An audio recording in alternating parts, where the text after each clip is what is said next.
अस्सलामुअलैकुम and a very good morning. जागो लोहार में आप सबको खुश आमदीद कहते हैं जनाब। मैं हूँ आपकी होस्ट मुनीबा आसिफ। इस उम्मीद और इस दुआ के साथ हमेशा की तरह कि आप लोग इस वक्त जहाँ कहीं भी होंगे ठीक ठाक होंगे, अपना ख्याल रख रहे होंगे और अपने साथ अपने अजीज़ों अकारिब का और ख़ास करके इस माहौल का भी ख्याल ज़रूर रख रहे होंगे, क्योंकि जनाब आज जुम्मा है।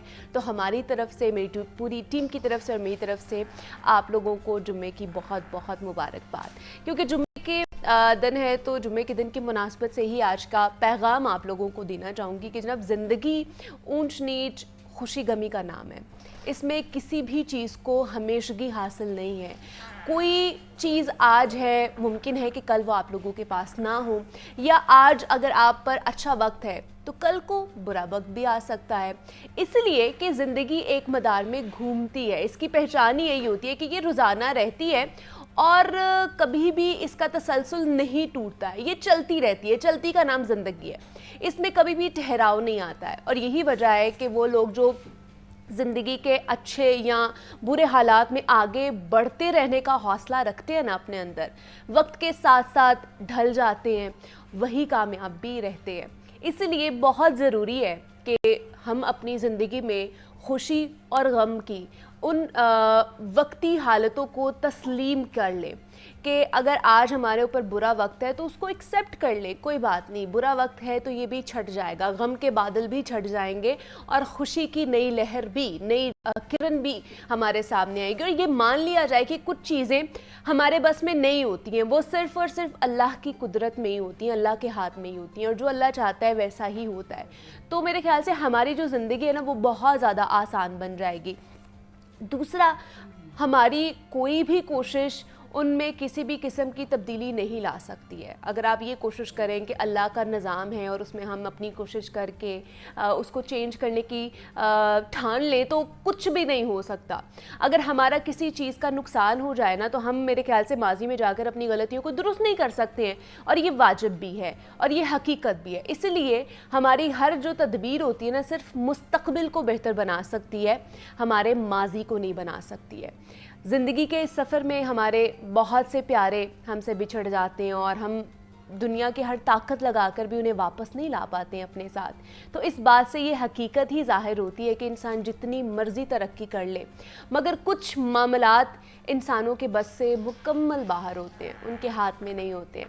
जो एक बार चले जाएं वो दोबारा कभी भी नहीं आ सकते हैं, और सदियों से ऐसा ही होता जा रहा है। ये रिवायात हैं और क़यामत तक अल्लाह का यही उसूल चलेगा।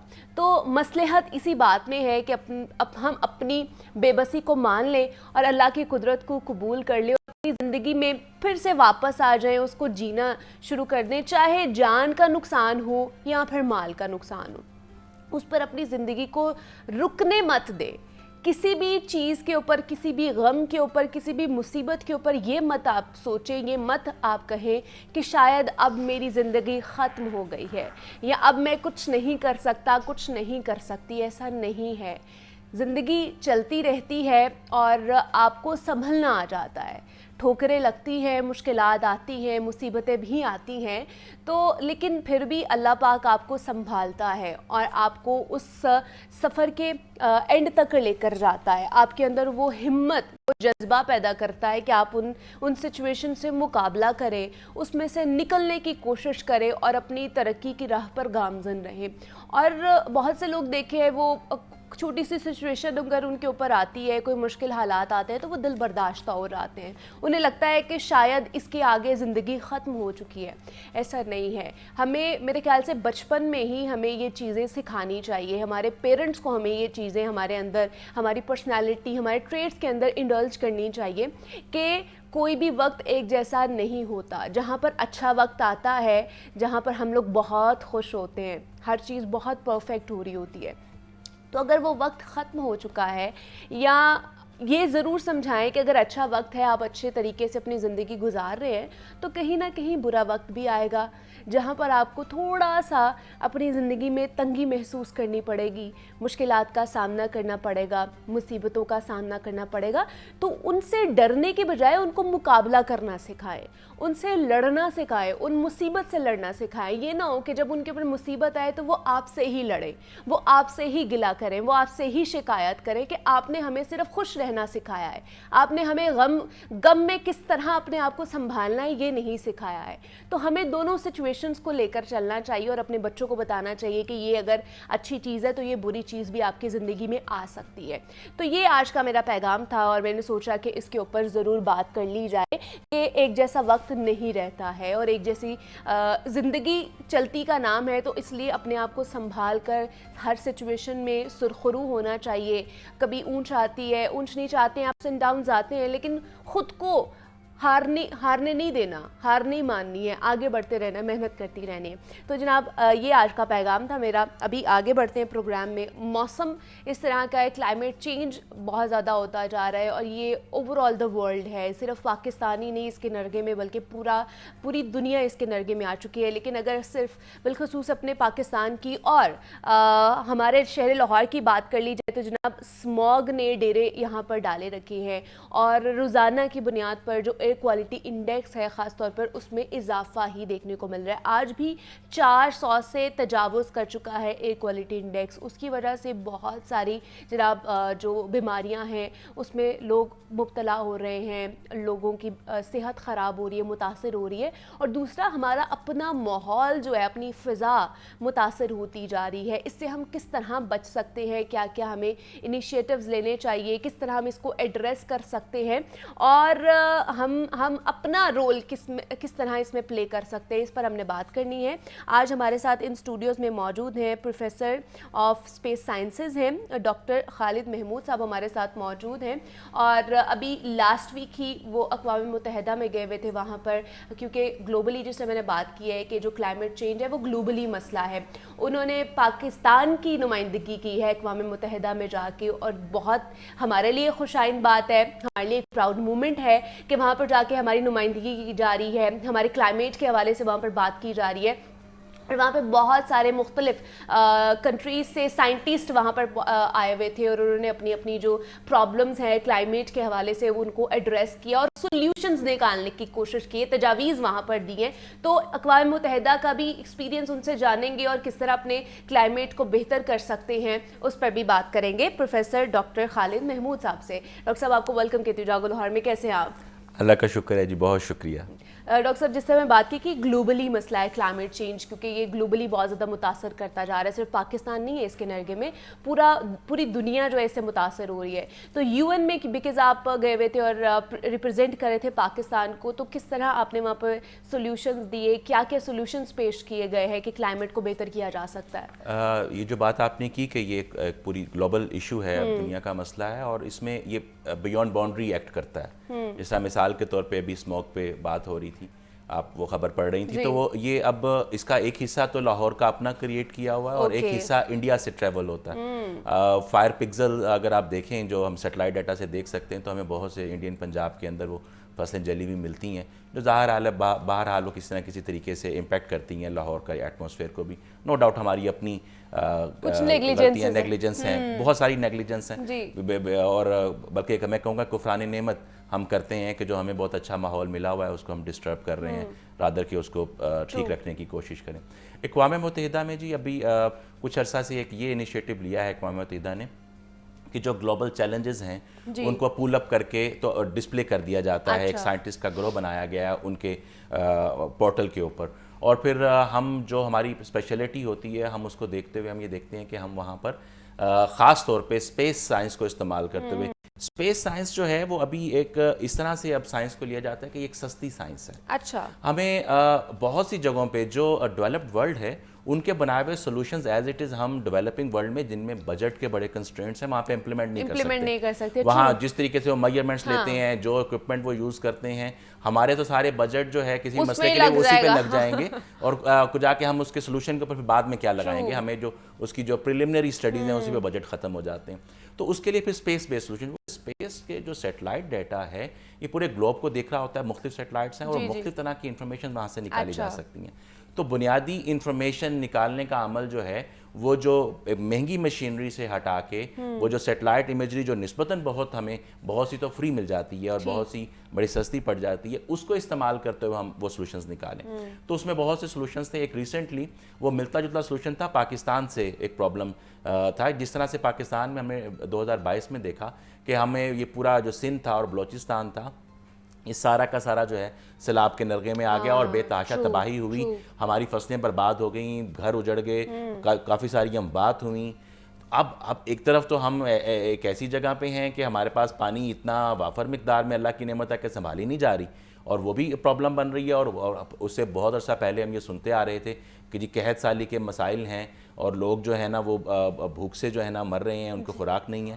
تو یہ مطلب ہم یہ اس نعمت کو مینیج کرنے کے لیے اسپیس سائنس کا استعمال کرتے ہوئے کس طرح سے ایک سستا سولوشن ایسا لایا جا سکتا ہے. مطلب آپ کا کہنے کا مطلب ہے کہ جو بارش کا پانی ہے, جو سیلاب کا پانی ہے, اس کو اسٹور کیا جا سکتا ہے. یہ ہے اصل جو کام کرنے کی. اب وہ کیسے کیا جا سکتا ہے؟ اب یہ سیٹلائٹ بیسڈ سیٹلائٹ ایک تو ہمیں یہ پریڈکشن دیتا ہے کہ کلائمیٹ چینج کیسے ہو رہا ہے, بارشوں کا رخ پہلے کہاں ہوتا تھا اب کہاں پہ ہوتا ہے, اور یہ تو بڑی اب کامن بات ہے کہ ہم بارشوں کے آنے سے پہلے پریڈکٹ کر لیتے ہیں. اس کے ساتھ ساتھ ہمیں ان کو یہ دیکھنا ہے کہ ہمیں پانی کی ضرورت کہاں پر ہے اور بارش ہو کہاں پہ رہی ہے. صرف ہم نے یہ کرنا ہے کہ بارش کی ضرورت جہاں پر ہے وہاں تک پانی کو لے کے جانا ہے. بارش ایک جگہ پہ ہوئی, وہاں پہ ضرورت اتنی نہیں تھی, جس جگہ پہ وہ ہے وہ آٹومیٹکلی فلو کر رہا ہوتا ہے. اب یہ دیکھنا ہے کہ جتنی ضرورت جہاں پہ ہے اس کو اتنا وہاں ذخیرہ کر لیا جائے. یہ ضروری نہیں کہ بڑے بڑے ڈیمز ہی بنائے جائیں. تو انڈر گراؤنڈ واٹر ٹینکس بنا سکتے ہیں, کس طرح کی یہ چیزیں کر سکتے ہیں؟ جس طرح سے ابھی جب میں نے یہ سولوشن پیش کیا تو وہاں پہ سعودی حکام بھی کچھ آئے ہوئے تھے, ان سے جب بات ہوئی تو انہوں نے جو سولوشن سے آگے کہ اس کو کس طریقے سے, میں نے کچھ ایسی جگہیں کیسے ہم پرپوز کر سکتے ہیں آٹومیشن کے, ایک ایسا طریقہ نکال لیا جائے کہ جس سے بڑی آسانی سے خود بخود بہت زیادہ تحقیقی طور پہ جو قابل لوگ نہیں ہیں, جو بہت جس طرح سے ہمارے پاس یہ جو ہیں افریقن کنٹریز ہیں ان کے بڑے مسائل ہیں کہ وہ اتنے ساؤنڈ ہی نہیں ہے کہ وہ صرف, تو آٹومیشن کے ساتھ ان کے سارے مسائل حل ہوں اور لوکیشنز ان کو پاکٹس نکلیں. جس طرح وہ کہیں کہ ہم جو صلاحیت رکھتے ہیں وہ ایک خاص, ہم جو ہے نا وہ 10,000 جو کیوبک میٹر پانی کو سٹور کرنے کا صلاحیت رکھتے ہیں, ہمارے پاس ٹینک یہی ہیں, تو ان کو پھر اس لحاظ سے پاکٹس آئیڈینٹیفائی کر دی جائیں کہ یہ جگہیں ہیں جہاں پہ. لیکن اگر پاکستان کی بات کر لی جائے تو یہاں پر پھر کیا کرنا چاہیے, کیا سولوشن آپ دیکھیں, کیا تجویز دیکھیں؟ یہاں پہ مختلف جگہوں پہ مختلف کام ہوں گے. بعض جگہیں تو ایسی ہیں جہاں پہ اس کو ایک چھوٹے ٹینک کے طور پہ سٹور, جتنا بھی ہمارے پاس یہ ناردرن ایریاز ہیں وہاں پہ تو بے شک آپ چھوٹے ٹینک کے طور پہ سٹور کر لیں, اور جتنے ٹورسٹ ہیں اور جو وہاں لوگ رہتے ہیں وہ اس کو استعمال کرتے رہتے ہیں پورا سال, اور ایسا بہت سی جگہوں پہ ہو بھی رہا ہے. لیکن پروپر ایک گورنمنٹ کی سرپرستی میں پروپر پلان جو ہے نا وہ امپلیمنٹ کیا جائے. اور جب ہم نیچے لیول پر ایک سسٹم نہیں ہے نا, جی اور جب نیچے آتے ہیں ہم تو یہ جب یہ دریائے سندھ جیسے نیچے آتا ہے, سندھ کے اندر اور بلوچستان والا جو سارا ایریا, یہ جو علاقہ ہے یہاں پر بہت سے ایسے علاقے جو بنجر پڑے ہیں. وہاں پہ وہ مطلب صرف یہ سوچ لیا جائے کہ پانی کا ایک سنگل, یہ فریش واٹر ہے, یہ قیمتی ترین ایک نعمت ہے, اس کا ایک بھی ڈراپ بغیر استعمال ہوئے سمندر میں نہیں گرنا چاہیے. That is the thing. اور ہمیں ہمارا مذہب بھی یہی سکھاتا ہے کہ پانی کو آپ استعمال کریں بڑے اچھے سے, بڑے طریقے سے, بڑے اچھے اس کو انداز میں کہ اس کی بہتر یوٹیلائزیشن ہو. ویسے بھی ابھی کہا جا رہا تھا نا لاہور کی اگر بات کر لی جائے ڈاکٹر صاحب, تو کہا جا رہا تھا کہ جو زیر زمین سطح ہے پانی کی وہ بھی نیچے جاتی جا رہی ہے, ڈکریز ہوتی جا رہی ہے, اور آنے والے دنوں میں کہ آنے والے سالوں میں بلکہ جو ہے نا یہ اتنی زیادہ ڈکریز ہو جائے گی کہ شاید ہمیں پانی بھی نہیں ملے گا. جیسے کراچی کی صورتحال ہے کہ وہاں پہ خریدنا پڑتا ہے, اسی طرح ہمیں بھی یہاں پر خریدنا پڑے گا.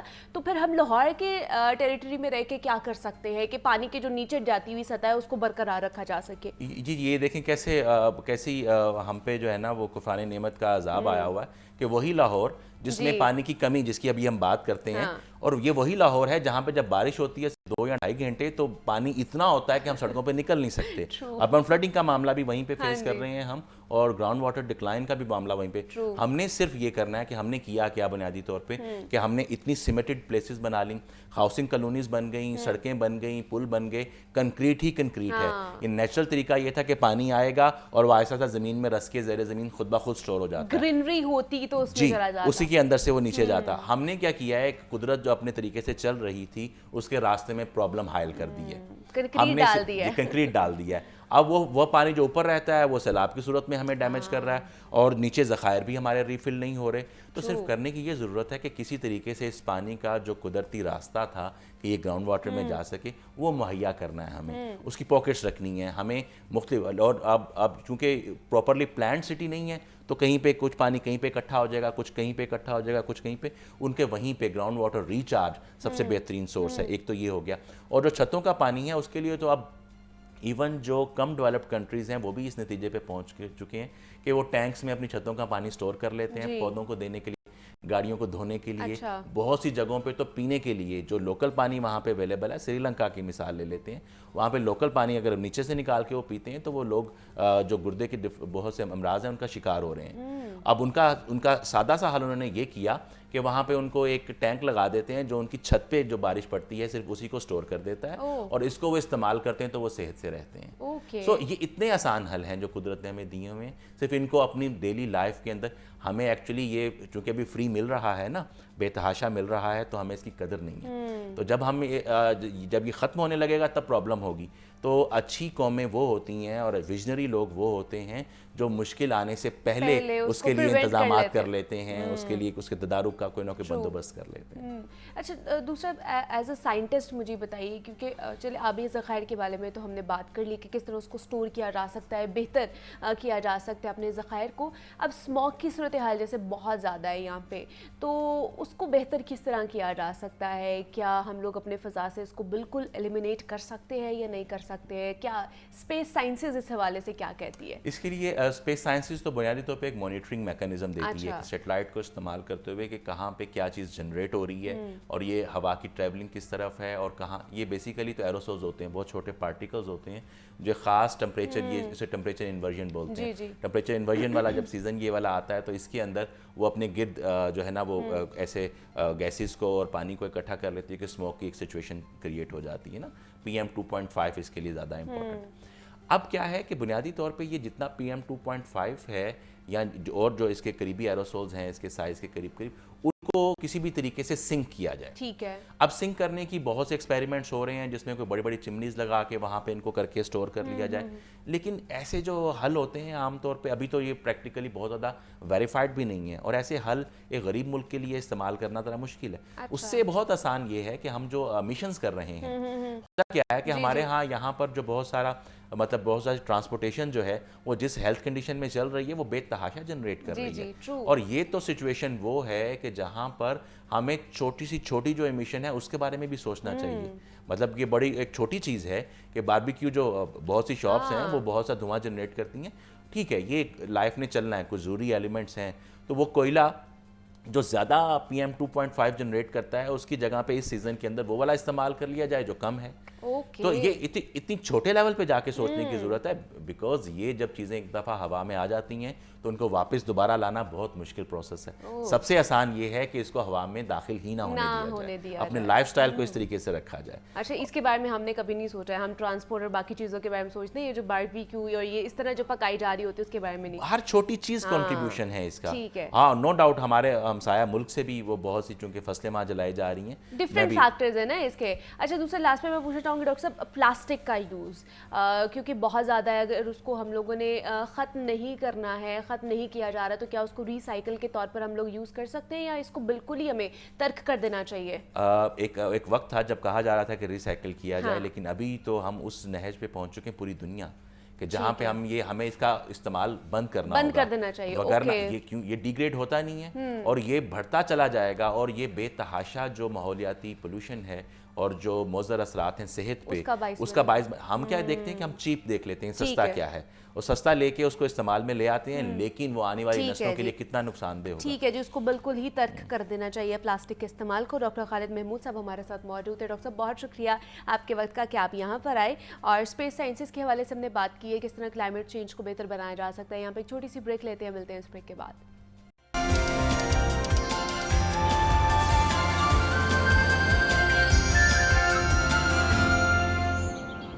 वेलकम बैक टू जागो लाहौर। जनाब, अब कुछ बात कर लेते हैं सेहत के हवाले से और सीजनल फ्रूट्स के हवाले से कि कौन कौन से आप फ्रूट्स खा सकते हैं जो सीज़न के हैं और उनसे आप लोगों को क्या क्या न्यूट्रिएंट्स मिलते हैं, उनमें क्या क्या चीज़ें मौजूद होती हैं। तो क्योंकि ये सर्दियों का मौसम है और सर्दियाँ जैसे ही आती हैं तो जनाब जो जिन्हें कीनू, मौसमी और ग्रेप फ्रूट कहा जाता है, जो कि विटामिन C रिच फ्रूट्स होते हैं, तो उनके बारे में आज हमने बात करनी है, बिकॉज उनकी भरमार आ जाती है। और आजकल क्योंकि कीनू का अभी मौसम नहीं है, जब ज़्यादा सर्दियाँ पड़ेंगी तब कीनू जो है वो आएगा। अभी आपको मार्केट में मौसमी मिलेगी और ग्रेप फ्रूट मिलेगा।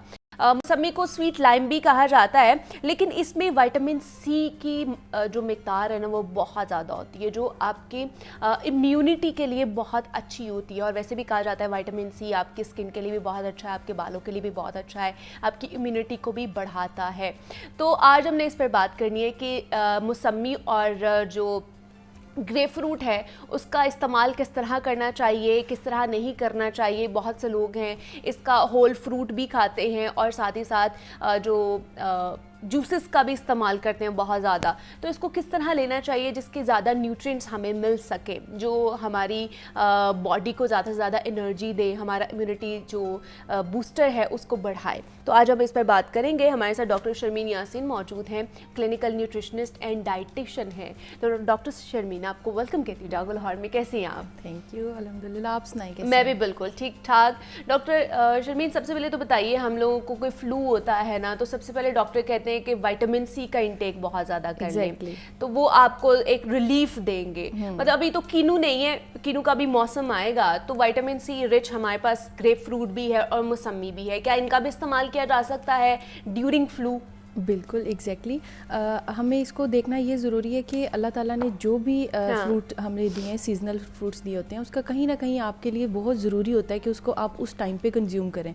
अब जिस तरह आपने बात की है कि आजकल बहुत से लोग हैं उनको जो है वो फ्लू बहुत हो रहा है, मैं कोल्ड इसमें सरे पैरिस हूँ बिल्कुल, नज़ला लग रहा है, ज़ुकाम लग रहा है, हेडेक हो रही है, उसकी वजह से बहुत ज़्यादा, एक तो आपको पता है कि स्मोक भी बहुत ज़्यादा हो रही है। तो इन सारी चीज़ों में देखना ये ज़रूरी है कि आपका ऐसी चीज़ें या ऐसी खुराक आप अपनी डाइट में ऐड करें जिसकी वजह से आपका इम्यून सिस्टम जो है वो स्ट्रॉन्ग हो। जब आपका इम्यून सिस्टम स्ट्रॉन्ग होगा तो फिर आपकी जो बॉडी के अंदर जितने भी वायरसेस हैं या बैक्टीरियाज हैं वो खुद ऑटोमेटिकली किल हो जाते हैं। जब वो किल होते हैं तो फिर आपका जो मेटाबॉलिक रेट है वो भी बेहतर होने लग जाता है और आपका इम्यून सिस्टम भी जो है वो बेहतर हो जाता है। तो हम जब बुखार की बात करते हैं या इन सारी चीज़ों की बात करते हैं, नज़ला ज़ुकाम की बात करते हैं, तो उसमें जो मौसमी है वो बहुत ज़्यादा अच्छी है क्योंकि ये एक तरह से एंटी इन्फ्लेमेटरी प्रॉपर्टीज़ भी हैं, एंटीऑक्सीडेंट रिच है, तो इसकी वजह से आपको जो है वो बुखार और नज़ले से आप बच भी सकते हैं। अच्छा, मतलब वो खा सकते हैं हम इजीली ड्यूरिंग, अगर आपको हो गया है तब भी आप इसको कंज्यूम कर सकते हैं, और अगर आपको नहीं है और आप इन चीज़ों से बचना चाहते हैं तो आप इसका इंटेक जो है वो अपनी रेगुलर डाइट में ज़रूर करें। अच्छा, और जिस तरह मैंने कहा है कि विटामिन सी रिच जो जितने भी फूड ग्रुप्स हैं उनको खाने से हमारी स्किन भी बड़ी अच्छी होती है, हमारे बाल भी अच्छे होते हैं। वाकई ऐसा है? बिल्कुल बिल्कुल। हम ख़वातीन का ये बड़ा फेवरेट टॉपिक होता है कि हमारी स्किन कैसी ग्लोइंग हो या हम किस तरह से खूबसूरत दिखें। तो जो विटामिन सी है वो चूँकि जितने भी सिट्रस फ्रूट्स होते हैं ना उसके अंदर आपको कहीं ना कहीं एसिड मिल रहा होता है और आपको विटामिन सी मिल रही होती है। अब होता ये है कि हमारी बॉडी के अंदर जो सेल्स होते हैं, कोलेजन जिसको हम कहते हैं, ये आपके कोलेजन की हेल्थ को भी इम्प्रूव करता है, जिसकी वजह से आपकी जो स्किन ग्लोइंग लगने लग जाती है, अट्रैक्टिव लगने लग जाती है, आपके जितने भी छाइयाँ पड़ते हैं, दाग धब्बे पड़ने लग जाते हैं। आजकल की तो यूथ में देखा जाए एक्नी का बहुत ज़्यादा प्रॉब्लम है।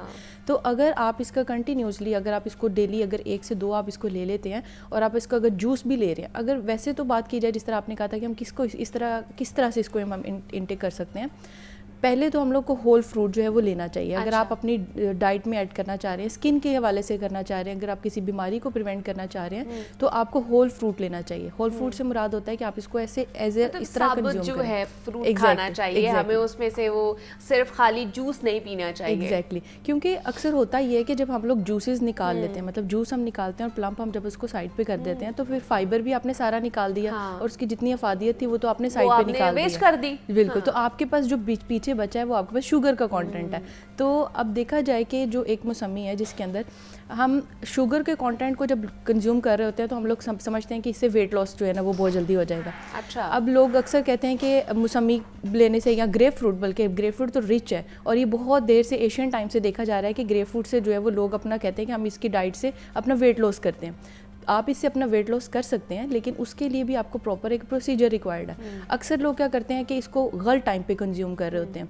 जिस तरह आप डायबिटिक पेशेंट्स हैं उनको अक्सर डॉक्टर जो है वो कहते हैं कि आपने मीठे नहीं लेने। अच्छा। वो एक तरह से समहाउ कह सकते हैं कि वो ठीक भी कह रहे हैं। वो क्यों इस आपको कह रहे हैं कि आप उसको ना लें, क्योंकि देखें जब आप अपने डायबिटिक की मेडिसिन वगैरह ले रहे हैं तो वो आपके ग्लाइसेमिक इंडेक्स को लो कर रहा है, आपके शुगर लेवल को कम कर रहा है, अप डाउन कर रहा है। तो मौसमी और ग्रेप फ्रूट का भी यही काम होता है कि वो आपके जो ग्लाइसेमिक इंडेक्स है उसको इम्प्रूव कर रहा होता है। तो एट अ टाइम जब आप मेडिसिन भी कंज्यूम कर रहे हैं और आप मीठे भी ले रहे हैं तो फिर ये आपके लिए तो एक तरह से डेथ भी आपकी हो सकती है। تو ان ساری چیزوں میں دیکھنا یہ ضروری ہے کہ ہم لوگ اس طرح کریں کہ جب بھی آپ اپنا نہارمو اگر آپ اس کو لینا چاہ رہے ہیں, آپ کسی بھی میل سے پہلے آپ اس کو لے سکتے ہیں. اچھا. اب چونکہ ہم ڈائبیٹک پیشنٹ کی بات کر رہے ہیں تو ڈائبیٹک پیشنٹس کے لیے اسنیک ٹائم بہت بہتر ٹائم آتا ہے, جس میں ہم لوگ بریک فاسٹ کے بعد آتا ہے اور لنچ سے پہلے والا جو ٹائم آتا ہے اراؤنڈ 11 to 12 o'clock کا ٹائم آتا ہے. اس میں وہ لوگ اپنی جو ہے یہ اس کو ایز اے اسنیک کنزیوم کر سکتے ہیں, گریپ فروٹ کو بھی اور موسمی کو بھی, جس کو سویٹ لائم ہم لوگ کہہ رہے ہیں, میٹھے جس کو. لیکن میں نے زیادہ تر دیکھا ہے کہ ڈائبیٹک لوگوں کو کہا جاتا ہے کہ آپ گریپ فروٹ کھائیں, گریپ فروٹ بیکاز اس کا ایک تو ٹیسٹ تھوڑا کڑوا بھی ہوتا ہے, تو اس کا ٹیسٹ کڑوا ہے لیکن وہ ہمارے لیے بڑا بینیفیشل ہے. اس کی کیا لاجک ہے, اس میں کیا ہے, مطلب سمجھ نہیں آئی مجھے. دیکھیے مطلب اس کے اندر کیا کیا چیزیں موجود ہیں, میں وہ جاننا چاہ رہی ہوں. اچھا, اکثر لوگ نا کریلے کا جوس بہت زیادہ پینے لگے تھے کہ اس سے بھی جو ہے وہ ہمارا شوگر لیول بھی ٹھیک رہے گا اور ہمارا. اب یہ ضروری نہیں ہے کہ جو جتنی بھی کڑوی چیزیں ہوں گی وہ آپ کی ویٹ لاس کروائیں گی یا آپ کے جو ہے وہ گلائسیمک انڈیکس کو امپروو کریں گی, انسولین آپ کی جو سینسٹیوٹی اس کو کم کریں گی. اب ہوتا یہ ہے کہ جب بھی آپ اگر بات کرتے ہیں ڈائبیٹک پیشنٹس کی بات کریں تو ان میں ہوتا یہ ہے کہ آپ جب گریپ فروٹ لے رہے ہیں, اب گریپ فروٹ کے اندر اگر آپ دیکھیں کہ آدھا پاؤ جو اگر آپ اس کو لے لیتے ہیں اور اراؤنڈ آپ سمجھ لیں کہ 100 گرامز اگر فار ایگزامپل آپ لے رہے ہیں تو اس کے اندر 7 گرامز آپ کو شوگر مل رہی ہیں. اگر آپ اس کا ہول انٹیک کرتے ہیں تو وہ آپ کے لیے بینیفیشیل ہے ایز کمپیئر ٹو کہ آپ اس کا جوس نکال کے اور صرف آپ شوگر کانٹینٹ لے رہے ہیں اور پھر آپ کہہ رہے ہیں کہ ہمارا اس کے باوجود جو ہے وہ ڈائبیٹک جو ہماری انسولین ہے وہ زیادہ بڑھتی جا رہی ہے یا ہماری جو شوگر وہ ٹھیک نہیں ہو رہی. تو ہر چیز کا ایک میتھڈ ہے, ایک پروسیجر ہے, کھانے کا میتھڈ ہے. ایگزیکٹلی. اکثر لوگ کیا کرتے ہیں کہ نہارمو اس کو لے لیتے ہیں, خالی پیٹ لے لیتے ہیں, جس کی وجہ سے نہیں. دیکھیں آپ کا جو میٹابولک ریٹ ہے, اکثر لوگ کیا کرتے ہیں اپنی ڈائٹ ہی اس طرح کر لیتے ہیں کہ صرف صبح اٹھ کے فروٹ جوس لیتے ہیں. میرے پاس ایک کلائنٹ تھی تو وہ مجھے کہہ رہی تھی کہ میں نے اپنا ویٹ ریڈیوس کیا ہے, تو ہم کہہ سکتے ہیں کہ فور شارٹ انٹرول آپ کا ویٹ جو ہے وہ لوز ہو جاتا ہے, لیکن پھر اس کا جو بعد میں آپ کے اوپر کیا اثرات آتے ہیں وہ لیکن یہ بھی ویری کرتا ہے آپ کی باڈی کے اوپر. کسی کی باڈی شاید ایکسیپٹ کر لے اور وہ ویٹ لوز کرنا شروع کر دے, کسی کی باڈی ایکسیپٹ نہ کرے, یہ ویری کرتا ہے. ضروری نہیں ہے کہ ہر کسی کے اوپر یہ فارمولا جو ہے نا اپلائی ہو. ایگزیکٹلی. ابھی جس طرح آپ نے بات کی تھی کہ اینٹی ایجنگ کی بھی جو ہے اس کے اندر پراپرٹیز موجود ہوتی ہیں, تو اس کو کھانے کا ایک طریقہ ہے, ایک آپ پروسیجر کے تھرو جائیں گے. جس طرح فار ایگزامپل ہم اپنا سسٹم ٹھیک نہیں کرتے ہیں, ہمارا جو میٹابولک ریٹ ہے وہ ہم لوگ ٹھیک نہیں کر رہے ہیں, نہار میں اٹھ کے ہم لوگ جو ہے وہ موسمی کا یا گریپ فروٹ کا جوس لے رہے ہیں, تو آپ کا میٹابولک ریٹ, آپ جب بھی اپنا ویٹ لاس کرنا چاہ رہے ہیں یا آپ اپنی کوئی بھی اینٹی کینسر جو آپ اپنی میڈیسنس وغیرہ بھی لے رہے ہیں یا کوئی بھی آپ چیز کر رہے ہیں, تو اس میں دیکھنا یہ ضروری ہے کہ آپ اپنا سسٹم کس طرح سے ٹھیک کریں. میٹابولک ریٹ اگر آپ کا ٹھیک ہوگا تو آپ کی جو ہے وہ ویٹ بھی ریڈیوس ہونا شروع ہو جائے گا. میٹابولک ریٹ ہوگا تو آپ کو جو ہے وہ ایسیڈیٹی نہیں ہوگی لانگ ٹرم. اکثر لوگ کہتے ہیں کہ میٹھے سے ہمیں ایسیڈیٹی ہو جاتی ہے, تو ہم کہہ سکتے ہیں کہ آپ کو اس سے جو ہے وہ ایسیڈیٹی ہو جاتی ہے. وہ کیوں ہوتی ہے؟ کیونکہ اس کے اندر تھوڑا سا ایسڈ موجود ہے. جب آپ اس کو رانگ ٹائم پہ لیتے ہیں اور بہت زیادہ لینا کنزیوم کرنا شروع کر دیتے ہیں تو پھر آپ کو ایسیڈیٹی ہو جاتی ہے. اب اکثر آپ جس طرح بات کر رہی تھیں کہ یہ تھوڑا سا کڑوا ہوتا ہے اور لوگ جو ہے وہ اس کو پسند بھی نہیں کرتے ہیں, حالانکہ اس کے بہت زیادہ بینیفٹس ہیں. بینیفٹس کی لسٹ تو بہت زیادہ لمبی ہے اگر میں آپ کو بتاؤں تو. اگر آپ کو اس کو تھوڑا سا کڑوا لگتا ہے ذائقہ, تو آپ اس کے اندر تھوڑا سا ہنی ایڈ کر لیں. ہنی کے ساتھ آپ اس کو لیمن کے ساتھ ایڈ کرنے. ڈائریکٹ اگر آپ پئیں گے تو ہو سکتا ہے آپ کو ٹونسلس بھی ہو جائیں, لیکن یہ آپ جب ٹونسلس کسی بندے کو ہوتے ہیں تو اس کے لیے بھی ہم یہی کہتے ہیں کہ آپ کو جو ہے وہ وائٹامن سی آپ نے لینا ہے. وائٹامن سی لیں, فولک ایسڈ لیں, اینٹی انفلیمیٹری چیزیں لیں جس کی وجہ سے آپ کی انفلیمیشن کم ہو جائے. تو ہم اس کو اس طرح سے کنزیوم کر سکتے ہیں کہ آپ اندر تھوڑا سا زیرہ ایڈ کر لیں. اور جو استما کے پیشنٹس ہیں یہ ان کے لیے بھی بہت اچھا ہے, میٹھے جس کی ہم بات کر رہے ہیں, تو ان کے لیے یہ کس طرح سے بہتر ہے کہ جو ان کے لنگز ہوتے ہیں نا, جو ایسٹمیٹک پیشنٹس ہوتے ہیں, ان کے اندر جو ان کی الولاز ہوتی ہیں وہ کافی حد تک جو ہے وہ کنجسٹڈ ہو گئی ہوتی ہیں, نیرو ہو جاتی ہیں. تو یہ جو میٹھے ہیں ان کا بینیفٹ اس طرح سے ہے کہ جب آپ اس کو آپ اگر فروٹ جوسز میں بھی لے رہے ہیں, ونس وائل آپ لے لیں. مطلب کہ اگر آپ کا دل چاہ رہا ہے تو آپ ویک میں 1 سے 2 دفعہ جوس لے لیں, لیکن ہول فروٹ آپ اس کو ضرور کنزیوم کریں. تو جب ہم استما کی بات کرتے ہیں تو اس کے اندر جو ہے وہ آپ تھوڑا سا جنجر کا پاؤڈر ایڈ کریں, تھوڑا سا زیرہ ایڈ کریں اور اس کا میٹھے کا جوس نکال کے, پلمپ نکال کے آپ اس کو کنزیوم کریں, تو آپ کا استمیٹک جو پیشنٹس ہیں ان کے لیے بھی بہت اچھا ہے. اب یہ 3 چیزیں آ گئی ہیں ڈاکٹر شرمین, میٹھے اور ہیں, موسمی اور ہے, اور گریپ فروٹ اور ہے, ایسے ہی ہے نا؟ میٹھے, موسمی اور سویٹ لائم ایک کو ہی ہم کنسیڈر کر سکتے ہیں, ایک کو ہی کنسیڈر کر سکتے ہیں. جی اب دیکھا جائے کہ جو گریپ فروٹ ہے, گریپ فروٹ کے تو بہت زیادہ بینیفٹس ہیں اور میٹھے کے اس سے بھی زیادہ بینیفٹس ہیں, حالانکہ یہ بہت انڈر ریٹڈ فروٹس آ جاتے ہیں. یہ اسی صورت میں لوگ کنزیوم کر رہے ہوتے ہیں جب انہوں نے اپنا جو ہے وہ ویٹ لاس کرنا ہوتا ہے. اچھا میٹھو ہمارے گھروں میں میٹھے کہتے ہیں اسے جی, میٹھے لے کر آئے اور ہوتے وہ اصل میں کڑوے ہیں. وہ بھی ان کا یہ نام ان کے میٹھے ہے لیکن ہوتے وہ کڑوے ہیں, لیکن ان کے کہہ لے کہ فائدے بہت زیادہ ہیں اور ان کا بھی ایک نا لمیٹڈ ٹائم آتا ہے. اب مارکیٹ میں وہ ہمیں نہیں مل رہا ہے, موسمی مل رہی ہے اور گریپ فروٹ مل رہا ہے. مٹھوں کا ٹائم ہوتا ہے کوئی 1 سے 2 مہینے تک رہتا ہے مجھے لگتا ہے غالباً. اچھا جب یہ موسم چینج ہو رہا ہوتا ہے نا تو موسٹلی ان ڈیوریشن میں ہی اللہ تعالیٰ نے جو ہے اس کو دیا ہے. اب وہ کیوں دیا ہے دیکھیں, اکثر لوگوں کو ان موسم میں جو ہے وہ جس طرح آپ بتا رہی تھیں کولڈ فلو وغیرہ ہو جاتا ہے, اور اس کے ساتھ ساتھ دیکھا جائے تو بہت سے لوگوں کو یہ جو گردن توڑ بخار جس کو کہتے ہیں یا برین فیور جس کو کہتے ہیں, وہ انہی موسم میں لوگوں کو جو ہے وہ زیادہ ہوتا ہے. تو جب ان موسم میں ہوگا تو پھر ان کو چیزوں کو آپ کنزیوم کر لیں. اب اس کو آپ جس طرح کہہ رہی ہیں کہ اس کو میٹھے کہتے ہیں لیکن ہوتے ہی کڑوے ہیں, لیکن آپ اس کو اس طرح سے کنسیڈر کر سکتے ہیں میٹھے. اب اس میں فائدے جو ہے وہ بہت زیادہ ہیں. اب دیکھیں فار ایگزامپل کسی بندے کو انسیکٹ بائٹ ہو گئی ہے, ٹھیک ہے, کسی کیڑے نے اس کو کاٹ لیا, تو موسمی کا جو اندر والا جو فائبر ہوتا ہے یا اس کو جو چھلکا ہوتا ہے وہ آپ اس کو اوپر لگائیں گے اسی موسم میں جس موسم میں اللہ تعالیٰ نے اس کو بھیجا ہے. اسی موسم میں اگر آپ کو کوئی کیڑا کاٹ جاتا ہے تو اس کے اوپر آپ یہ لگائیں تو یہ ایک طرح سے مرہم کا بھی طور پہ کام کرتا ہے. واہ جی واہ. اب جو لوگ جن کے جو ہے وہ اسکروی جن جو ہوتے ہیں پیشنٹس, فار ایگزامپل جن کے گمز جو ہے وہ بہت زیادہ بلڈ نکل رہا ہوتا ہے, مسوڑوں میں اسمیل آ جاتی ہے, بلڈ نکل رہا ہوتا ہے, اور ان کی جو لپس ہوتے ہیں وہ بھی کافی حد تک ڈرائی ہو گئے ہوتے ہیں, تو ان کے لیے بھی یہ اسی موسم میں زیادہ تر یہ چیزیں ہو رہی ہوتی ہیں. تو میٹھے جو ہے وہ آپ کے جو ڈرائینیس ہے لپس کی, وہ جو پھٹ جاتے ہیں, پیچی ہو جاتے ہیں آپ کے لپس, ان کو بھی بہت بہتر کرتا ہے. اور یہ جتنی آپ کی جو گمز ہیں ان کی گم ہیلتھ کو بھی یہ کافی حد تک امپروو کرتا ہے. مطلب زیادہ سے زیادہ اس کا مطلب ہے کہ ہمیں یہ میٹھے کھانے چاہیے, ہمیں موسمی کا انٹیک کرنا چاہیے, گریپ فروٹ کا بھی انٹیک کرنا چاہیے. ان کے تینوں کے فائدے الگ الگ ہیں. ایگزیکٹلی. اب جو دیکھا جائے کہ جو میٹھے ہیں, میٹھے جو ہے وہ ڈائبیٹک پیشنٹس کو ہم کہتے ہیں کہ وہ کنزیوم کر سکتے ہیں, لیکن اکثر لوگ کہتے ہیں کہ نہیں کرنا چاہیے کیونکہ آپ کا جو گلائسیمک انڈیکس ہے وہ کافی حد تک اوپر نیچے ہو رہا ہوتا ہے. اب جو گریپ فروٹ ہے وہ اس کا بھی ایک بالکل ڈفرینٹ ٹائم ہے ڈائبیٹک پیشنٹس کے لیے. اب جو آ جاتے ہیں اینیمک پیشنٹس, جس طرح میں نے استما کے پیشنٹس کی بات کی ہے کہ ان کے لنگز وغیرہ جو ہے وہ نیرو ہو جاتے ہیں, تو ان کے لیے بھی بینیفیشیل ہے. اب جو کینسر کے لوگ ہیں ان کے لیے بھی یہ بہت اچھا ہے. اینیمک پیشنٹس جن کی دیکھیں جب آپ میٹھے لے رہے ہوتے ہیں یا گریپ فروٹ لے رہے ہوتے ہیں تو اس کے اندر آپ کے جو وائٹ بلڈ سیلس کی ریکوائرمنٹ ہے نا وہ اس کو ہائی کرتے ہیں. جب آپ کے وائٹ بلڈ سیلس انکریز ہونا شروع ہو جاتے ہیں تو پھر یہ اینٹی کینسر جو ہے وہ آپ کو کینسر بھی پریونٹ کرتا ہے. اور جو اینیمک پیشنٹ ہے اس کے اندر آئرن کی بہت اچھی جو ہے وہ آپ سمجھ لیں کہ کوانٹٹی ہے, تو پیک آف نیوٹریشن جو ہے وہ آپ کو جو یہ موسمی اور گریپ فروٹ ملتے ہیں. تو اینیمک پیشنٹس کے لیے بھی یہ بہت زیادہ اچھا. چلے ڈاکٹر شربین, جنہوں نے ویٹ لوز کرنا ہے اپنا, مطلب جن خواتین نے ویٹ لوز کرنا ہے تو وہ یہ چاہتی ہیں کہ ہم لوگ نا دن میں پھر کوئی اور میل نہ لیں, صرف اور صرف ہم لوگ یہ گریپ فروٹ کھا لیں یا زیادہ سے زیادہ فروٹس کا ہی انٹیک ہم لوگ کریں. تو اگر انہیں ویٹ لوز کرنا ہے تو وہ گریپ فروٹ کے تھرو کس طرح کر سکتے ہیں؟ دیکھیے اگر آپ نے ویٹ لاس کرنا ہے یا اپنی اسکن کو امپروو کرنا ہے یا کوئی بھی ایک چیز آپ نے کرنی ہے تو اس کے لیے سب سے زیادہ یہ ضروری ہے جاننا کہ آپ نے اپنا روٹین کس طرح سے ٹھیک کرنی ہے. جب بھی آپ اینٹی ایجنگ کیا ہوتی ہے, اینٹی ایجنگ ہوتی ہے یا آپ نے جو اپنی روٹین کو جب آپ بہتر کریں گے تو آپ کا جو ایک معمول میں آنا شروع ہو جائے گی آپ کی ساری باڈی. جب معمول میں آنا شروع ہو جائے گی تو آپ کی ایک طرح سے وہ اینٹی ایجنگ روٹین بن جاتی ہے. جیسے فار ایگزامپل ہم لوگ جو ہے وہ ناشتہ اسکپ کر دیتے ہیں. آپ نے جس طرح بات کی کہ اکثر لوگ جو ہے وہ صرف فروٹس کے اوپر گزارا کر لیتے ہیں. میری ایک 2-3 پیشنٹس ایسی تھیں جو آپس میں جو ہے نا وہ فرینڈس تھیں, اور انہوں نے کہا کہ ہم لوگ جو ہے نا وہ صرف فروٹ کے اوپر جو ہے وہ ڈائٹ کرتے ہیں. ان کو کہتے ہیں فیٹ ڈائٹس. جو آپ جتنی بھی ریسٹرکٹیو ڈائٹس کر رہے ہوتے ہیں نا اس کو ہم فیٹ ڈائٹ بولتے ہیں. تو انہوں نے فور لانگ انٹرول صرف ایپل ڈائٹ انہوں نے کی, ایپل اور پانی, اور صرف جو ہے وہ لیکوڈ ڈائٹ انہوں نے جو کی. ان کا 2 منتھس کے اندر ان کا تقریباً 30 to 40 kg ریڈیوس ہوا.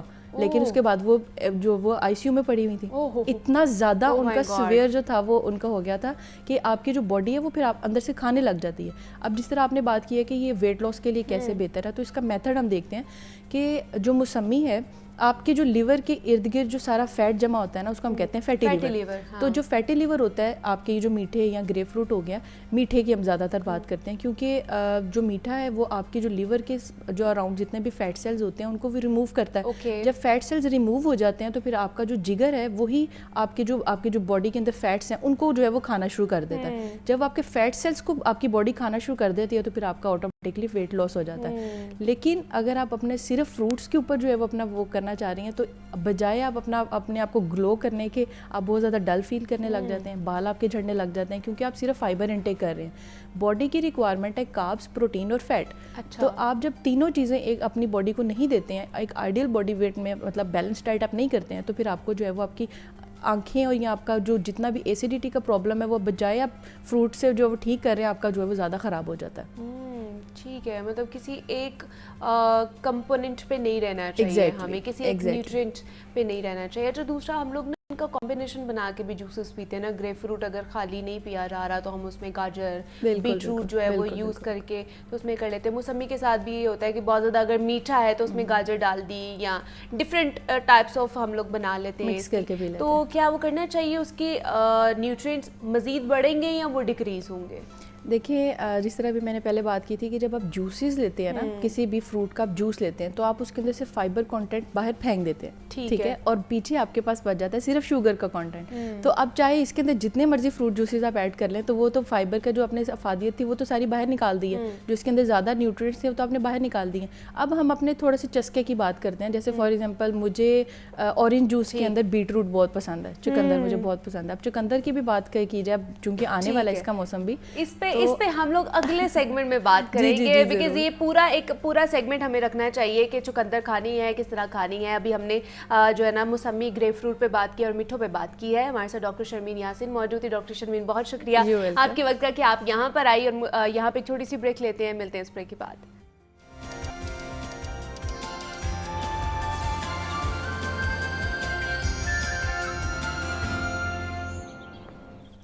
वेलकम बैक टू जागो लाहौर। जनाब, अब कुछ बात कर लेते हैं दीन इस्लाम के हवाले से, और किस तरह दीन इस्लाम के ज़रिए हम अपने माशरती रवैयों को और मुआशरे को बेहतर कर सकते हैं, और दीन इस्लाम हमें क्या तालीमात देता है, और ख़ास तौर पर हजूर पाक सल्लल्लाहु अलैहि वसल्लम की ज़िंदगी से हमें क्या क्या तालीमात मिलती हैं, और हम किस तरह अपने आप को भी संवार सकते हैं और इस मुआशरे को भी संवार सकते हैं। तो आज हमने ख़ास तौर पर बात करनी है जिसके बारे में जनाब हर घर में चर्चा किया जाता है, हर घर में गुफ्तगू होती है, और वो है नज़र बद की, कि नज़र लग जाती है। कोई अच्छा घर लेता है, कोई अच्छी चीज़ हमारे घर में होती है, तो हमारे सबसे पहले हमारे माइंड में आता है कि हम किसी को बताएंगे, किसी को पता चलेगा तो नज़र लग जाएगी, और बुरी नज़र लगेगी, नज़र बद लग जाएगी। किसी ने कोई बहुत अच्छा भी लग रहा हो ना, तो कहते हैं जी अगर आपके सर में बहुत ज़्यादा दर्द है या आप कहीं चले गए हैं तो आपको नज़र लग गई है, इसके बारे में ये टोटके करें, वो टोटके करें। लेकिन हमारा दीन इस्लाम भी इस हवाले से कहता है कि नज़र बद जो है वो इंसान को कब्र तक पहुंचा देती है और ऊंट को हांडी तक पहुंचा देती है। नज़र बद इतनी सख्त हो सकती है, इतनी ख़तरनाक हो सकती है।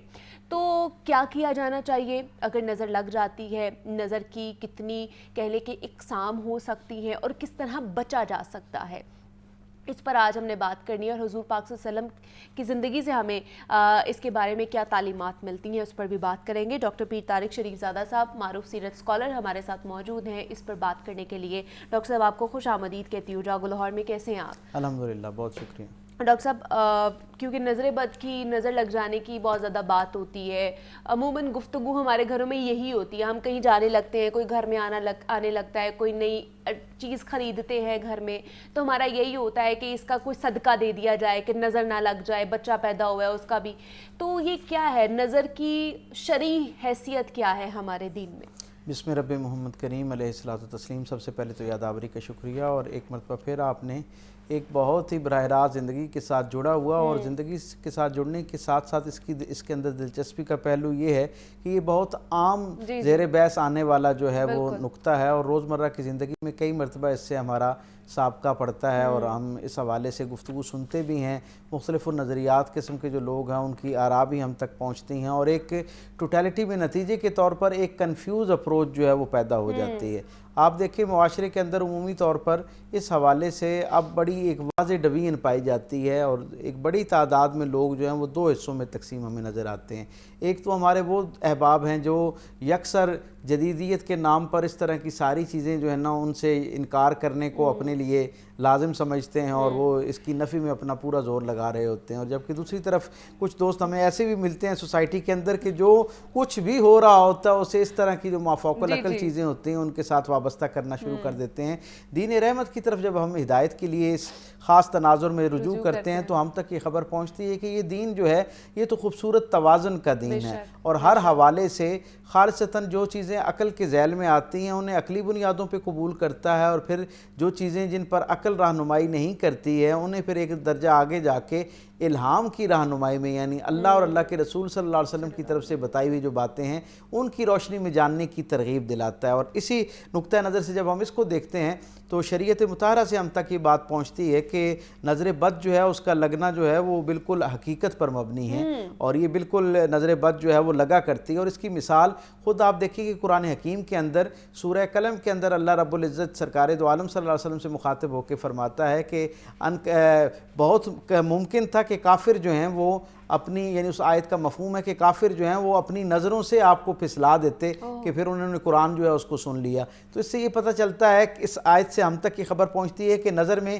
اس درجے کی تاثیر ہے کہ وہ لوگوں کے معاملات کو تبدیل کرنے کے حوالے سے ان کی حالت حتیٰ کہ ان کی سوچ اور فکر جو ہے اس کو بھی تبدیل کرنے کی ایک درجے کی صلاحیت رکھتی ہے. اور پھر قرآن حکیم کے اندر ہی سورہ یوسف کے اندر جہاں پہ حضرت یعقوب علیہ السلام کا تذکرہ آتا ہے اور وہ یہ اپنے بچوں کو نصیحت کرتے ہوئے نظر آتے ہیں کہ اے میرے بچوں, ان کے بیٹے تھے اور سارے جو تھے وہ اکٹھے سفر پہ تھے تو انہوں نے کہا کہ ایک ہی دروازے سے سارے داخل نہ ہونا. اچھا.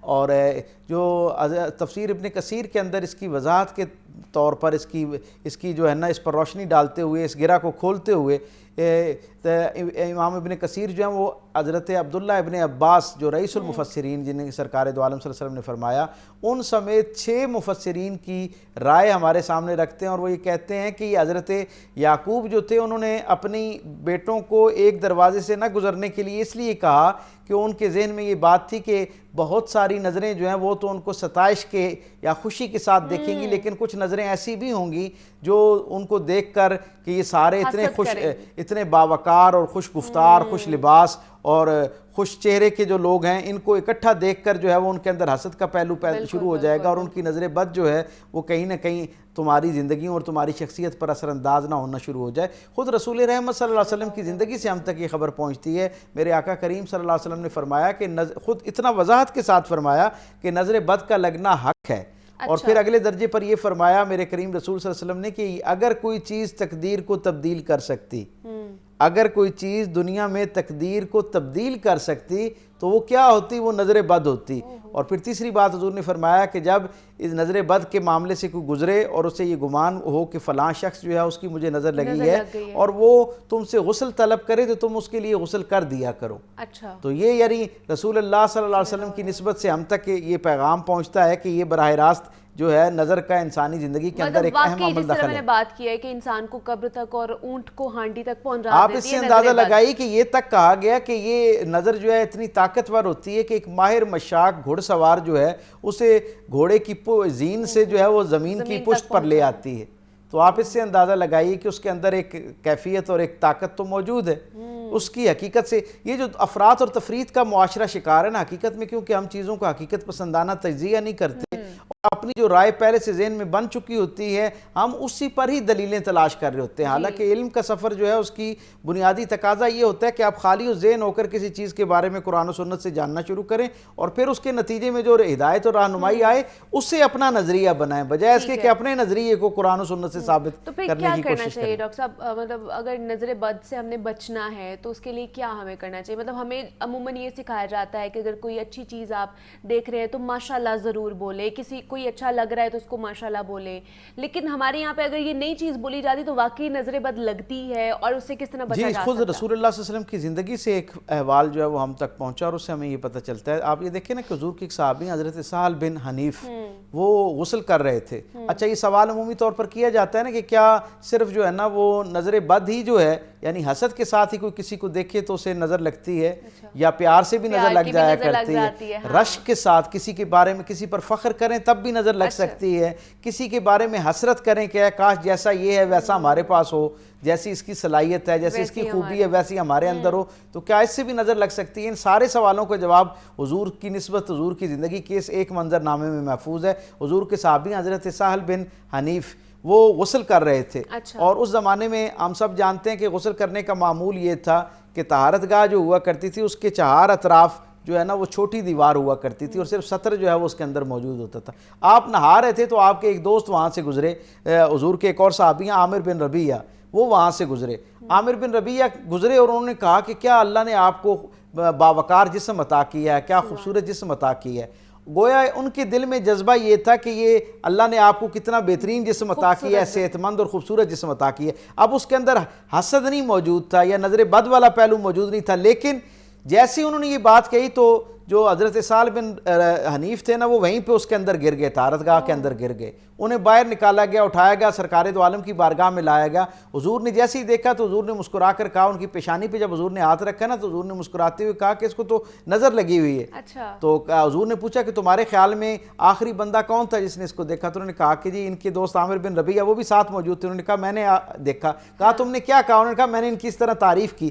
تو حضور نے کہا کہ تم نے اس تعریف کے ساتھ ماشاء اللہ لا قوت الا باللہ یا بارک اللہ فی جو ہے نا اس کے الفاظ کہنے چاہیے تھے، تاکہ اس کے لیے اللہ سے جب تم برکت کی دعا مانگتے تو اللہ رب العزت اس کے لیے خیر کا ایک حالہ جو ہے اس کے ارد گرد گویا قائم کر دیتا، اور پھر اس کے لیے آسانی ہو جاتی۔ تو اس سے ہمیں یہ پتہ چلتا ہے، اور پھر حضور نے اس کا پھر علاج بھی عطا فرمایا۔ حضور نے یہ کہا، یعنی اس سے ہم تک یہ بات پہنچی اس احوال سے کہ حضور نے یہ کہا کہ حضرت عامر بن ربیعہ جن کی نظر لگی تھی، حضور نے کہا کہ آپ جاؤ جا کر غسل کرو، اور اپنے غسل کا جو پانی ہے وہ حضرت سہل بن حنیف کی پشت کی طرف سے ان کے سر پر ڈالو تاکہ ان کے پورے جسم پر ڈل جائے۔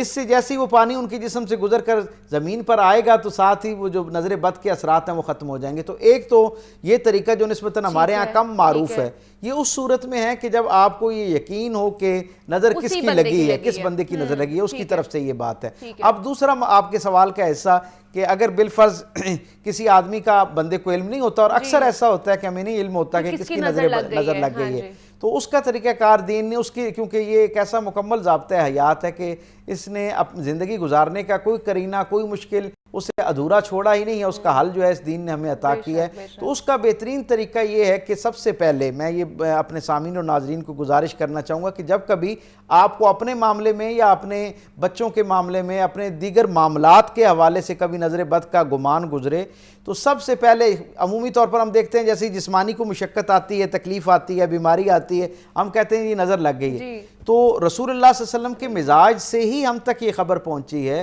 کہ اگر کوئی تین طرح کی تکالیف جو ہے نا انسانی جسم کے اوپر وارد ہوتی ہیں، ایک وہ جو عرف عام میں انسانی جسم پر جن کی کوئی نہ کوئی چیز ظاہر ہوتی ہے، علامت ظاہر ہوتی ہے، ایک نفسیاتی درجے کے مسائل ہوتے ہیں، اور تیسرا پھر روحانی درجے کے مسائل ہوتے ہیں۔ نظر بد جو ہے یہ روحانی مسائل کا ایک حصہ ہے، یعنی اس کے عنوان کے تحت آتی ہے۔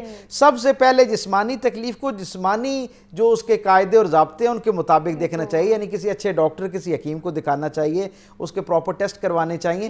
اگلے سٹیپ پر اگر کوئی ماہر نفسیات کی ضرورت ہے، کوئی ایسا معاملہ درپیش ہے تو اسے دکھانا چاہیے۔ اگر ان دونوں سے اس کی کوئی چیز دریافت نہ ہو رہی ہو تو پھر اپنے طور پر یہ تصور کرنا چاہیے، پھر اس طرف سوچنا شروع کرنا چاہیے۔ ہم یہاں سے سوچنا شروع کرتے ہیں، اور جب کچھ نہیں ہو پا رہا ہوتا تو آخر میں ڈاکٹرز کے پاس اس وقت پہنچتے ہیں جس وقت بالکل ہر طرف سے جو ہے نا وہ ہم اس کو بگاڑ چکے ہوتے ہیں اپنے کیس کو۔ تو اس لیے ایک تو یہ ہمیں پتہ ہونا چاہیے کہ جس کا معلوم ہو کہ کس کی نظر لگی ہے، اگر نظر واقعی لگی ہے تو جس کی لگی ہے اس سے غسل کے لیے کہا جائے اور اس کے پانی کو اس طرح استعمال کیا جائے۔ اگر عمومی طور پر آپ کو اندازہ نہیں کہ یہ نہ جانے آج سے ہفتہ پہلے لگی تھی، مہینہ، 2 مہینے، سال پہلے لگی تھی اور میں اس کا مسلسل شکار ہوں، تو سب ہمیں اس کے لیے رسول اللہ صلی اللہ علیہ وسلم نے یہ تعلیم فرمائی ہے کہ ایک تو بندے کو موضعتین جو اللہ رب العزت نے قرآن حکیم کی آخری 2 صورتیں ہیں نا جنہیں ہم عرف عام میں کل شریف کہا کرتے ہیں، جو آخری 2 جو کل ہیں، سورہ فلق اور سورہ ناس، ان کو باوضو ہو کر کثرت کے ساتھ، حضور کا اپنا بھی معمول تھا کہ حضور اس کو تلاوت فرماتے تھے،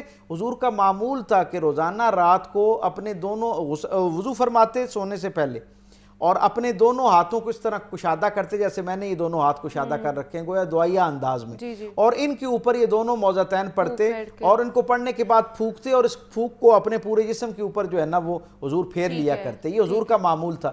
تو ایک تو یہ حفاظت, اور حضرت عائشہ صدیقہ رضی اللہ تعالیٰ عنہ کی نسبت سے یہ روایت بھی ہم تک پہنچتی ہے کہ انہوں نے حضور سے پوچھا کہ آپ اس کا اہتمام کیوں فرماتے ہیں, تو حضور نے فرمایا کہ یہ انسانوں کو اللہ کی وہ مخلوق جو شر پر مبنی ہے اس سے محفوظ کرنے کا ایک ذریعہ رہتی ہے. تو ایک تو ہمیں اپنی زندگی میں چاہے نظر لگی ہے یا نہیں لگی ہے, روزانہ کا معمول بنانا چاہیے کہ ہمیں جو ہے وہ باوضو ہو کے سونا چاہیے. اور دوسرا ایک اور صوفیاء اور صلحاء نے ہمیں یہ بتایا کہ جتنی دیر تک بندہ وضو کی حالت میں رہتا ہے, اللہ کی جو وہ ساری مخلوقات جن کا شر انسانوں کو تکلیف دیتا ہے ان سے بندہ دور رہتا ہے. تو صبح دوپہر شام ایک تو بل تمام اس کی کوشش ہونی چاہیے. تیسری بات, آیت الکرسی جو ہے وہ قرآن حکیم کے جو اوراد و وظائف جو معروف ہیں اور سرکار دو عالم صلی اللہ علیہ وسلم سے منسوب ہیں, آپ کی نسبت سے ہم تک پہنچے ہیں, انہیں اپنی زندگی کا حصہ بنانا چاہیے. اور یہ جو دم کرنا ہے اس کے بارے میں عمومی طور پر لوگ, یہ اسی پہ آنے لگی تھی کہ بہت سے لوگ دم کرانا شروع کر دیتے ہیں, پیروں فقیروں کے پاس چلے جاتے ہیں, پھر جی گھر میں 7 ماچس کی تیلیاں لے کے یا وہ کچھ اور بھی چیزیں ہوتی ہیں انہیں وار کے 7 دفعہ سر سے تو انہیں جلا دینا یا انڈا پھینک دینا یا نمک کا استعمال بھی کرنا. تو کیا یہ دین اسلام میں منع ہے, ممنوع ہے یہ ساری چیزیں؟ دیکھیں 2 چیزیں ہیں نا, ایک وہ چیزیں ہیں جن کے 3 طرح کے احکامات ہوتے ہیں. ایک وہ باتیں جو دین ہمیں حکم کرنے کا حکم دیتا ہے, ایک وہ جن سے روکتا ہے, اور ایک جن پہ دین جو ہے وہ خاموشی اختیار کرتا ہے. بہت سادہ سی بات ہے, قرآن حکیم کی آیات کی تلاوت اور ان کا دم کر کے کسی کے اوپر پڑھنا, یہ تو حضور کے اپنے مزاج سے ثابت ہے. حضرت ام سلمہ جو ہے ان کے پاس ایک بچی تھی, چھوٹی بچی تھی, اور وہ حضور نے اس کو دیکھا تو وہ بہت کمزور تھی. تو حضور نے کہا کہ اس کو نظر لگی ہوئی ہے. حضرت ام سلمہ نے کہا کہ میں کیا کروں, تو حضور نے کہا کہ اس کے اوپر جو ہے وہ دم کر کے پڑھو. یہ ایک ثابت ہوتا ہے. خود حضرات حسنین کریمین ان کو رسول اللہ صلی اللہ علیہ وسلم حفاظت کے لیے ان کے اوپر دم فرمایا کرتے تھے. یعنی قرآن پاک کی آیات جو ہیں ان کو پڑھ کر, اللہ کے مقدس نام جو ہیں ان کو پڑھ کر, ان کا ورد کر کے ان کے اوپر جو ہے وہ پھونکا کرتے تھے. اور پھر ایک اگلا درجہ جو بچوں کے معاملے میں عمومی طور پر ہمیں زیادہ یہ سامنا کرنا پڑتا ہے, اور لوگوں کا یہ تاثر ہوتا ہے کہ کیا بچے تو معصوم ہیں, اس کے باوجود ان کو نظر لگ جاتی ہے, کیوں نظر لگ جاتی ہے, اور عموماً کہا جاتا ہے کہ انہیں پیار کی نظر لگ جاتی ہے. تو پیار کی نظر تو لگ سکتی ہے, وہ تو ہم نے حضرت سعد بن حنیف کے واقعے سے ہم تک پہنچ گیا. اب بچوں کو واقعتاً اس لیے زیادہ نظر لگتی ہے کہ خود سرکار دو عالم صلی اللہ علیہ وسلم کی زندگی سے ہمیں یہ بات علم ہے. ایک تو آپ نے حضرات حسنین کریمین اپنے شہزادوں کے لیے دم فرمایا, گویا نظر کی حفاظت کا اہتمام کیا. دوسرا, حضور کے حضرت جعفر طیار حضور کے صحابی ہیں, وہ شہید ہو گئے تو ان کی بیوہ کے پاس حضور گئے خبرگیری کے لیے. آپ نے دیکھا کہ ان کے بچے بہت کمزور ہیں, تو حضور نے کہا کہ میرے چچا زاد کے بچے جو ہیں وہ اتنے کمزور کیوں ہیں. انہوں نے ان کی جو بیوہ تھیں حضرت جو صحابیہ تھیں, انہوں نے کہا کہ یا رسول اللہ ان بچوں کو جو ہے وہ بہت جلدی نظر لگ جاتی ہے. تو سرکار دو عالم صلی اللہ علیہ وسلم نے ان کو پھر دم کی تلقین فرمائی اور کہا کہ ان کے اوپر کلمات مقدسہ جو ہیں وہ پڑھے جائیں تاکہ اللہ تعالیٰ ان کی حفاظت فرمائے. تو اس سے ہمیں یہ پتہ چلتا ہے کہ اپنے جو روزمرہ کے معمولات ہیں ان کو جتنا کوئی شخص قرآن و حدیث کے قریب تر رکھتا ہے, اپنی زندگی کو سرکار دو عالم صلی اللہ علیہ وسلم کے لائے ہوئے فرمان کے مطابق گزارنے کی کوشش کرتا ہے, طہارت اختیار کرتا ہے, اور پھر طہارت سے ایک اگلے درجے پر جو ہے وہ کامل طہارت اختیار کرتا ہے. اصل میں نظر بد کا اثر کیا ہوتا ہے, یہ بنیادی طور پر ظاہری علامات تو اس کی ہمارے سامنے ہیں کہ جی جسم میں ایک تکلیف محسوس ہونا شروع ہو جائے گی, معاملات میں جو ہے وہ جو ہے نا آپ کو یوں لگے گا کہ رکاوٹ آنا شروع ہو گئی ہے, چیزیں آگے نہیں بڑھ رہی. اصل میں ہوتا کیا ہے, نظر بد بنیادی طور پر بندے کے ارد گرد جو اللہ کی طرف سے برکت کے اور حفاظت کے فرشتے آئے ہوتے ہیں, نظر بد ان کی آپ تک رسائی جو ہے نا اس کو موقوف کر دیتی ہے, ان سے آپ کو دور کر دیتی ہے. نتیجتاً کیا ہوتا ہے, آپ کے معاملات میں سے برکت اٹھنا شروع ہو جاتی ہے. صحت ہے تو اس کے اندر وہ جو برکت اور حفاظت کا پہلو ہے وہ کم ہونا شروع ہو جاتا ہے. رزق ہے, کاروبار ہے, معاملات ہیں, باقی چیزیں ہیں, اللہ کی دی ہوئی باقی نعمتیں ہیں, حتیٰ کہ رشتوں کے درمیان جو حلاوت ہوتی ہے, جو ایک محبت ہوتی ہے, وہ اس میں سے بھی برکت اٹھنا شروع ہو جاتی ہے. گویا یہ ساری چیزیں غیر محفوظ ہونا شروع ہو جاتی ہیں. نظر بد کا ایک طالب علم کے طور پہ میں یہ سمجھتا ہوں کہ سب سے بڑا نقصان یہ ہوتا ہے کہ انسان کی زندگی کی وہ نعمت جس کی طرف نظر بد منسوب ہوتی ہے اس میں سے برکت اور حفاظت ختم ہونا شروع ہو جاتی ہے.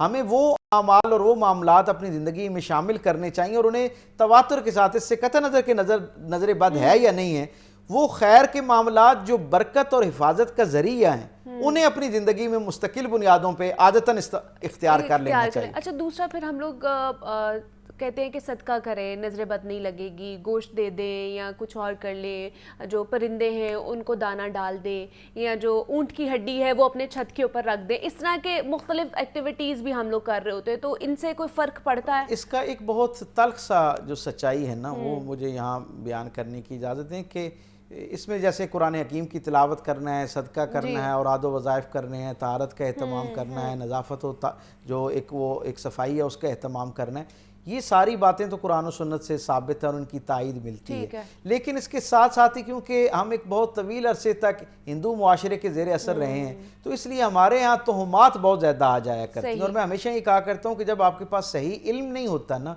तो फिर आप वाहिमों और लोगों की सुनी सुनाई बातों को इल्म समझना शुरू कर देते हैं और उसी को दीन समझना शुरू कर देते हैं।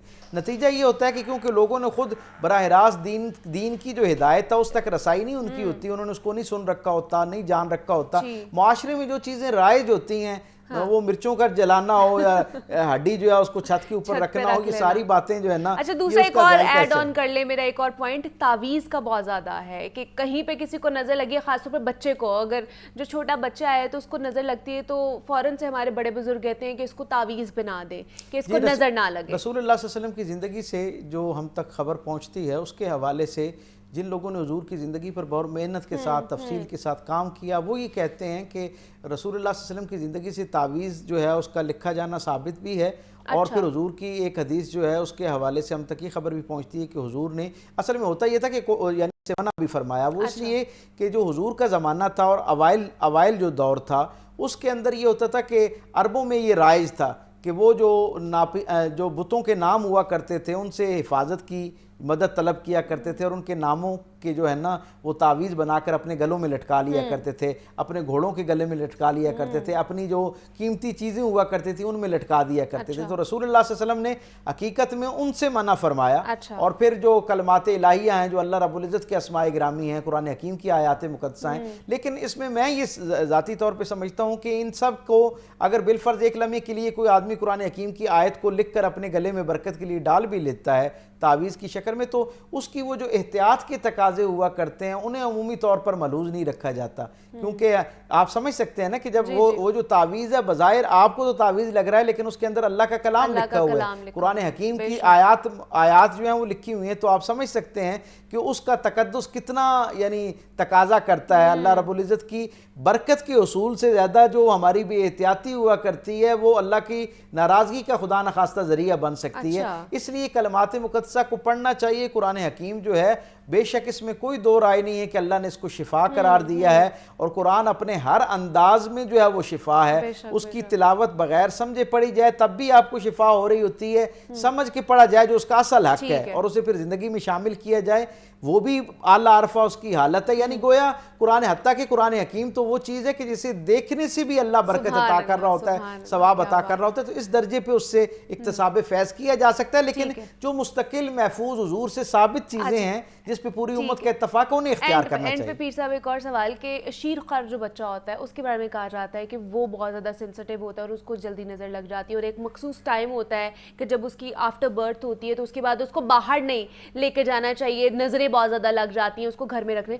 मुख्तसरन इसके बारे में बता दें कि क्या सादा सी बात, बहुत सादा सी बात समझने वाली है। ये जो बात कही जाती है ना कि मासूम बच्चे और जितना ज़्यादा छोटी उम्र का बच्चा होता है इतना ज़्यादा हसास होता है, इसकी मिसाल ऐसे ही है क्योंकि जितना छोटी उम्र का बच्चा होता है, पैदाइश के जितने करीब का उसका ज़माना होता है, इतना ज़्यादा वो तहारत पर मबनी होता है, इतना ज़्यादा मासूम होता है। और हम सब जानते हैं कि आम कपड़े के ऊपर भी दाग नज़र आता है, लेकिन जितना साफ़ सुथरा उजला सफ़ेद कपड़ा होगा उस पर दाग फ़ौरन लगता है और नुमाया होकर नज़र आता है। इसी तरह ये जो बच्चे की मासूम रूह जब होती है तो उस वक्त यानी वो ज़माना उसके लिए इस नेगेटिविटी को फ़ौरन कबूल करने का ज़माना होता है। इसलिए ये तजर्बे में आया है, मुशाहिदे में आया है कि जो इस उम्र के बच्चे होते हैं उन्हें यकीनन नज़र जो है उसका असर या इस तरह के असरात जल्दी हो सकते हैं। उनकी हिफाजत का भी वही तरीका है, लोगों से उसको छुपाना बचाना।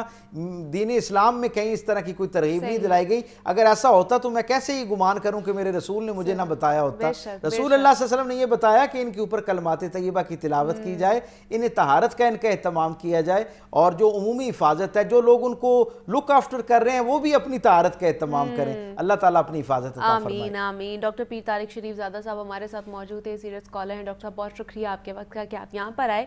नज़र बद के हवाले से हम बात कर रहे थे कि किस तरह लग सकती है और इसके ख़तरात से किस तरह बचा जा सकता है, हमें हुज़ूर पाक सल्लल्लाहु अलैहि वसल्लम की ज़िंदगी से क्या क्या तालीमात मिलती है। मुझे इजाज़त दीजिए, अपना बहुत सारा ख्याल रखिएगा। अल्लाह हाफ़िज़।